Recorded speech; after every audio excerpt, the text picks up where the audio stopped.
আসসালামু আলাইকুম। আমাদের 3 মিলি সিলিন্ডার শেষ হয়ে গেছিলো, হয়তো অনেকে জানেন, অনেকে দিতে পারেনি।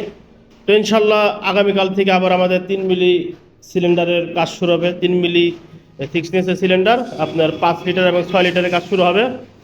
যারা যারা অর্ডার করতে ইচ্ছুক তারা অবশ্যই আজকালের মধ্যে অর্ডার করে ফেলবেন। আজকে কাঁচামাল এসে পৌঁছে এলো মাত্র। তো এখানে দেখতেই পারতেছেন আমাদের অনেক লম্বা লম্বা পাইপ আছে। এক একটা পাইপ এগুলো 20 ফুট হয়ে থাকে। তো এগুলা কালকে ইনশাল্লাহ কেটে কেটে আমাদের সিলিন্ডার তৈরি কার্যক্রম শুরু হয়ে যাবে। তো যারা অর্ডার করতে ইচ্ছুক তারা অবশ্যই অর্ডার করেন, আর যারা আসতে চাইছিলেন তারা আসতে পারেন। সিঙ্গার, মানিকগঞ্জ, গল্লাবাস্তা। আসার আগে অবশ্যই ফোন দিয়ে আসবেন। আর আমাদের 4 মিলি সিলিন্ডার হয়তো 10-12-20 স্টকে আছে। এর পরবর্তী 4 মিলি সিলিন্ডার শেষ হয়ে যাবে। কেউ যদি 4 মিলি সিলিন্ডার নিতে চান সেগুলো নিতে পারেন।